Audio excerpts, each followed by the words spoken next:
Seigneur, ce soir, je te prie de m'accorder la force et la guérison dont j'ai besoin. Aide-moi à faire face à cette épreuve et à trouver la paix intérieure. Accorde-moi la patience et la foi pour traverser cette période difficile. Que ta lumière de ton Esprit Saint brille sur moi et me guide vers la guérison. De l'Évangile selon saint Matthieu, chapitre 7, versets 7 et 8. Demandez et vous recevrez. Cherchez et vous trouverez. Frappez et l'on vous ouvrira. Car quiconque demande reçoit, celui qui cherche trouve, et l'on ouvre à celui qui frappe. Bonsoir frères et sœurs. La semaine dernière, j'ai fait un enseignement par rapport à toutes mes visites que j'effectue en tant qu'aumônier à l'hôpital, ou les rencontres que je fais ici aussi à la prière des malades, après la célébration. Je vais continuer l'enseignement de la semaine dernière. La semaine dernière, c'était, pour ceux qui n'étaient pas présents, est-ce que Dieu ne nous punit jamais, ne nous envoie jamais d'épreuves? Et je n'ai pas fini ma phrase, en fait, c'était pour cet enseignement-là, aujourd'hui. Beaucoup de patients, et beaucoup de personnes aussi, ici à la prière des malades. J'ai une personne qui est venue me voir la semaine dernière. Est-ce que Dieu entend mes prières? Pourquoi Dieu ne m'entend pas? Là aussi, je ne suis pas d'accord. Dieu entend toutes les prières. Et par cet enseignement, je vais vous dire pourquoi. Comment? Il nous répond par 3 choses. Oui, non ou attends. Patience. Je vais développer. Soyez sûrs que Dieu entend nos prières. La Bible affirme régulièrement que Dieu écoute et répond aux prières de ses enfants. Dans la première lettre de Jean, nous trouvons cette assurance. Nous avons auprès de lui cette assurance. Si nous demandons quelque chose selon sa volonté, il nous écoute. Et si nous savons qu'il nous écoute, nous savons que nous possédons ce que nous lui avons demandé. Ces passages nous rappellent que Dieu est un Père aimant, attentif à nos besoins. Cependant, ces réponses peuvent varier selon sa sagesse infinie. Voyons maintenant les différentes formes de réponse de Dieu. Dieu répond toujours, et j'insisterai sur ce point, il répond toujours, mais pas forcément comme nous l'attendons. Ces réponses prennent généralement 3 formes, comme je l'ai dit tout à l'heure. Oui, non ou attends. Première réponse, oui. Lorsque Dieu répond par un oui, c'est souvent un moment de joie et de gratitude. Cela se produit lorsque notre demande est alignée sur sa volonté et que le moment est idéal. Ces réponses positives sont un encouragement à persévérer dans la prière et à approfondir notre confiance en lui. Un exemple clé est l'exaucement des prières des apôtres à la Pentecôte, où l'Esprit Saint est descendu sur eux comme Jésus l'avait promis. Mais pourquoi Dieu dit-il oui? C'est parce que dans sa bonté infinie, il sait ce que nous demandons est bénéfique pour nous ou pour les autres. Parfois, ces réponses sont également une opportunité pour témoigner de sa grandeur. Elles nous rappellent que Dieu agit concrètement dans nos vies, répondant à nos besoins, petits ou grands. Deuxième réponse de Dieu, non. C'est difficile. Recevoir un non en réponse à une prière peut être difficile, voire déstabilisant. Pourtant, un non est aussi une réponse pleine d'amour. Dieu, dans sa sagesse parfaite, voit bien au-delà de ce que nous pouvons comprendre. Il sait que certaines demandes ne sont pas bonnes pour nous à long terme ou qu'elle pourrait entraîner des conséquences négatives. Un exemple marquant est celui de l'apôtre saint Paul, qui a supplié Dieu de retirer une écharpe dans la chair. Dieu lui a répondu : « Ma grâce te suffit, car ma puissance s'accomplit dans ta faiblesse. » Dieu aussi utilise un nom pour nous enseigner des leçons spirituelles profondes. Il peut s'agir d'apprendre l'humilité, de développer notre foi ou de nous rapprocher davantage de lui. Un nom n'est donc jamais un signe de rejet, mais plutôt une invitation à faire confiance sur le plan parfait de Dieu. Et nous, dans l'Assemblée, il y a beaucoup de parents. Moi, je suis parent d'une grande fille maintenant qui a 25 ans. Juste, j'ouvre une petite parenthèse. En tant que parent, vous dites non à vos enfants de temps en temps, parce qu'il y a des choses qui ne sont pas justes. Moi, un jour, ma fille qui avait 5-6 ans, un soir, elle n'a pas voulu manger. Elle m'a dit : « Papa, donne-moi des bonbons. Je veux manger que des bonbons. » J'ai dit non, c'est pas bon pour toi.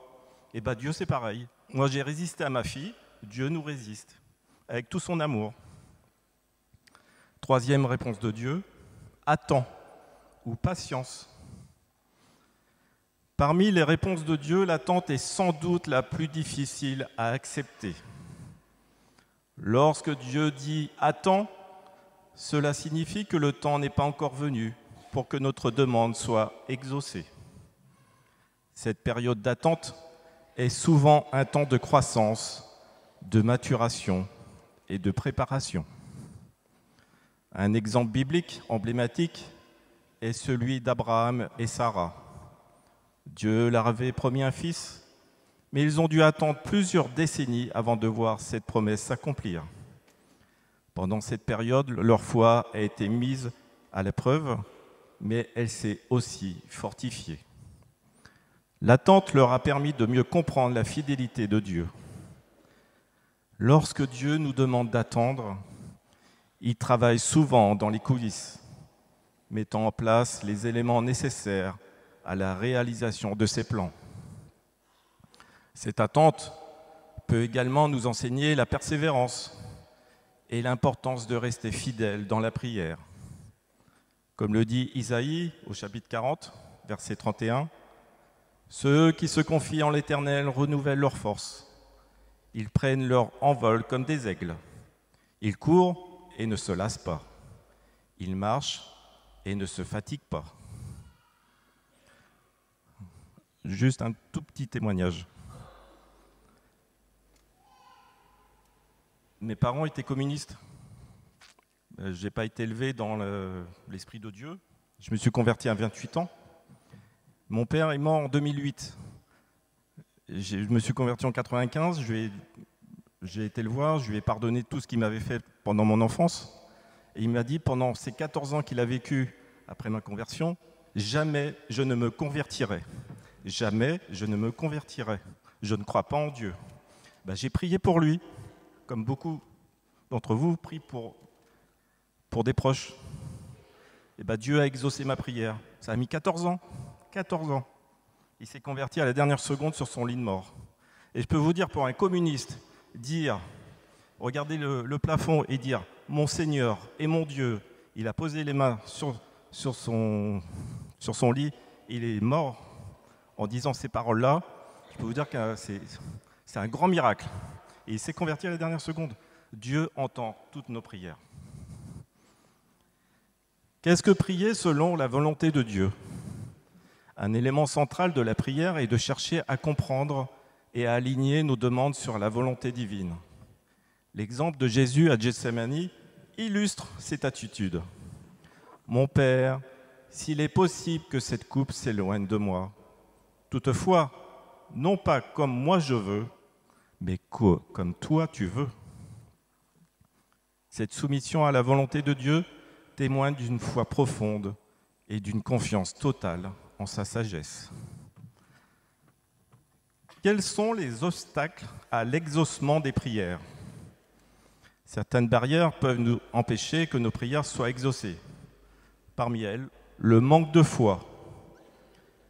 La foi est le fondement de la prière efficace. Un manque de foi peut refléter des doutes sur la puissance de Dieu ou sur son amour pour nous. Jésus a dit « Tout ce que vous demanderez avec foi par la prière, vous le recevrez ». Une foi vacillante agit comme un obstacle, car elle limite notre capacité à recevoir les grâces divines. Toutefois, Dieu nous invite à cultiver une foi profonde, comme celle du centurion romain en Saint Matthieu, qui croyait fermement que Jésus pouvait guérir son serviteur simplement par sa parole. La deuxième chose, c'est l'absence de persévérance. La prière exige souvent de l'endurance et de la constance. Certaines bénédictions ne viennent qu'après une prière persistante, comme le montre la parabole de la veuve importune. Cette parabole illustre l'importance de ne pas se lasser, même lorsque les réponses tardent. La persévérance affine notre foi et nous aide à aligner nos priorités avec celles de Dieu. Une troisième, les intentions égoïstes. Dieu examine le cœur derrière chaque prière.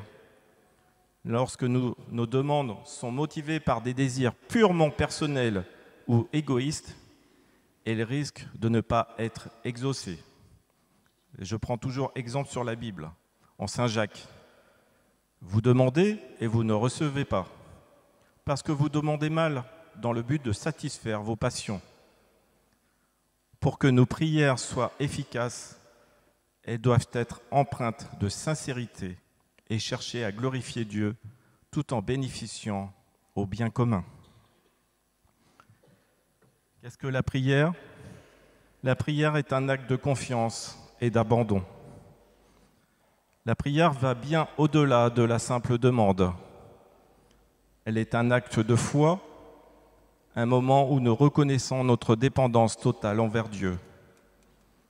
Dans un monde rempli d'incertitudes, de violences, la prière nous invite à placer notre confiance en un Dieu souverain et bienveillant. Faire confiance à Dieu dans la prière, c'est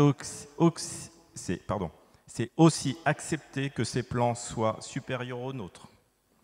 Comme le déclare Isaïe au chapitre 55, « Car mes pensées ne sont pas vos pensées, et vos voix ne sont pas mes voix, dit l'Éternel. Autant les cieux sont élevés au-dessus de la terre, autant mes voix sont élevées au-dessus de vos voix, et mes pensées au-dessus de vos pensées. » Cette confiance devient essentielle face à la souffrance, qu'elle soit physique ou morale. La douleur peut nous pousser à crier vers Dieu avec l'espoir d'une guérison. Mais la prière dans ces moments de vulnérabilité n'est pas seulement un appel à l'aide, elle est aussi une source de force et de persévérance. En attendant la réponse de Dieu, nous sommes invités à persévérer avec foi, convaincus que sa grâce nous soutiendra, même si la guérison tarde. L'abandon dans la prière signifie que nous acceptons humblement la volonté de Dieu, même lorsque celle-ci diffère de nos attentes. C'est dans cet abandon que nous trouvons la paix, sachant que Dieu agit toujours pour notre bien, comme le dit Paul dans l'Épître aux Romains, chapitre 8. Nous savons que tout concourt au bien de ceux qui aiment Dieu. Je finirai par dire que Dieu, encore une fois, répond toujours, mais selon sa sagesse. Dieu répond toujours à nos prières, que ce soit par un oui, un non ou un attends. Dans chaque réponse, il agit pour notre bien, avec une perspective éternelle. En préservant une attitude de confiance et d'abandon, nous pouvons être assurés de sa présence constante et de son amour infini, quelles que soient les circonstances. Amen.